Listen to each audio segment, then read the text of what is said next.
Hey everybody, today we're going to go over the exterior part of the home with a few insides, outsides, addition stuff and just stuff that we worked on, but primarily the exterior, how it started and to where it is now. The exterior was bad. It was horrible. As you can see in some of the pictures, the backyard was literally 5 to 6 feet tall in some areas. We ended up having to replace, oh gosh, I want to say it was like 40 to 50, maybe even 60% of all the siding on the outside. In the end, played to our benefit because it allowed us to get the place for a good price because it needed work, and that was understood going into it. But we went in and pulled gobs of siding off. We had a friend of ours loaned us a dump trailer. And between just the inside and outside, but especially the outside, I don't even know how many trips we took to this dump. It was crazy. And it was $37.50 to $87.50 a trip, depending on how heavy it was. But man, it was a bunch, but it was worth it in the end. So we had friends come over, had a buddy of mine that is pretty knowledgeable in woodworking and trim and just general construction. And so he helped me do a bunch of the siding. Some of it him and his employee did when I was off doing plumbing stuff.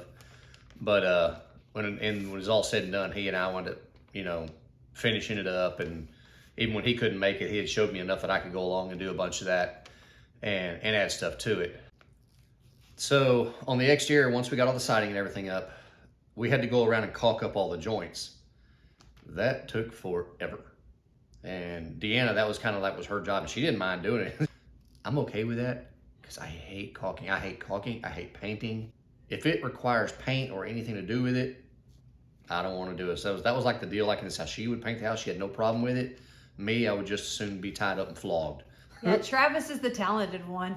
I can't do what Travis can do. So I'm like, I can paint and I can caulk, simple stuff like that I can be doing while he's off at work. Yeah, because he's working a full-time job and running a business during this home remodel process. Stuff like that I could be doing during the day while he's gone. I was happy to help in small stuff. She did good work. Me not having to do it made me think her work was even better. But she still did a really good job, and I didn't have to do it, so it was awesome. Worked out for the better. Once we got all the siding done, then had my buddy come out, and he actually painted the outside. He's a painter by trade. The guy that helped me do the siding stuff, he's a painter by trade, a really good one. But he ended up shooting the whole outside of the house. So we needed a roof on the house. It was pretty, it was bad, like bad, and never had leaks and yada yada. So we were going to be getting a roof on it anyway, but we decided to paint before we did the roof so that we could paint the side, paint all the siding, come back, and then he could shoot all the trim with his paint, and it could get on the roof, and we didn't care because he could just go along, protect the house with his shield, and he could hold the shield, paint up on the trim, the spray could go on the roof. Now, if you're going to be painting your house, if you're not getting a roof, you want to protect the roof. Just FYI. We didn't care. So I think we even have pictures of it. You can see we're hitting along paint, and there's just overspray all over the roof. But again, didn't matter.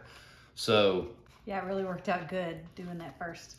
Saved a lot of time and effort because he could just shoot and go.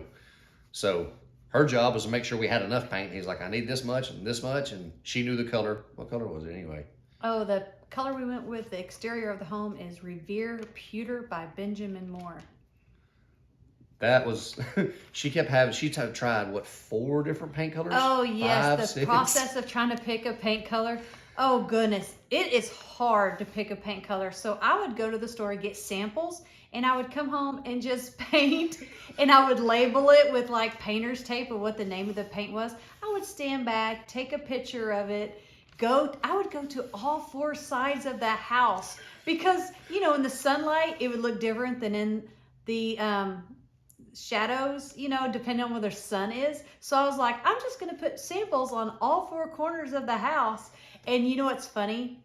I didn't go with any of those paint colors. None of the samples I put on the house, I didn't go with any of them. I went with a totally different color, but I'm so glad I did. It looks really good. I'm proud of it. Yeah, at one point in time, the house looked like a patchwork. It's like, because you had the old, I don't know even what to call that, baby poop brown. And then you had the color of the new siding. Again, it's just kind of bland.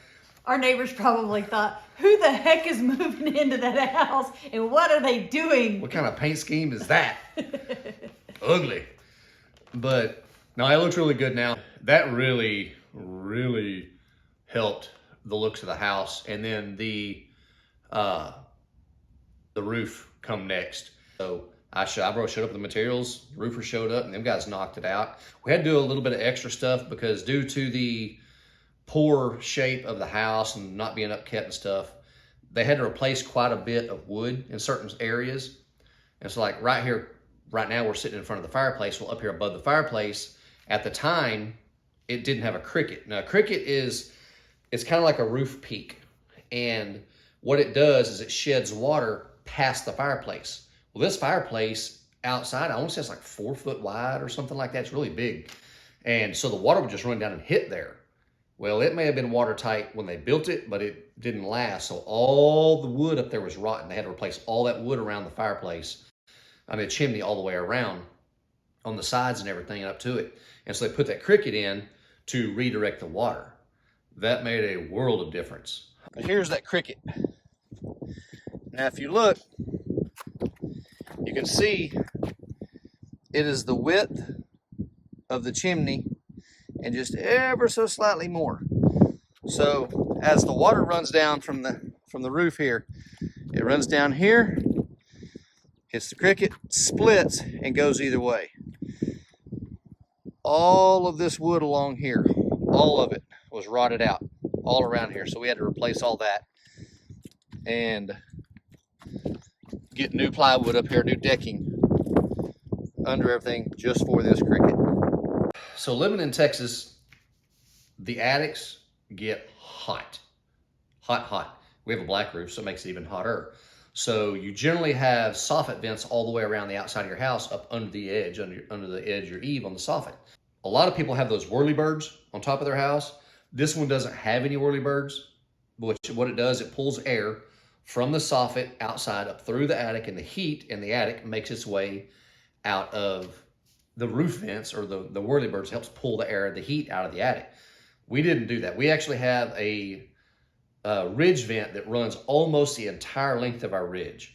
So that's the peak of the house, all the way, every ridge on top of our house now has ridge vents, just about the whole thing. So up here on the roof here's the ridge vent that I was talking about. It vents out from inside the attic. There's that. You can see the full length of it here. It runs the full length of the house over there as well. And it just lets the heat escape so it doesn't stay inside the house, because it'll get up to 130, 140 degrees in the attic during the summer, especially here in Texas. So you want heat to get out as much as you possibly can, which is awesome because it allows the heat to escape. It's not bound by anything, and it can just work its way out. It doesn't pull out necessarily like it can with a whirlybird up there, but it helps. The downside is we have sycamore trees, and all them little bitty fuzzy things get all in our attic. Eventually that won't matter, because in time I'm going to actually spray foam under the roof. So basically it won't be air conditioned, but it'll be somewhat climate controlled up there. We're just not there right now. In our last video, you saw some spray foaming going on in the living room. When we raised the ceiling, we did have, but that's the only part of the house that has the spray foam, and it is our goal to eventually spray foam the remainder of the house. Like he said, the entire attic eventually will get spray foamed.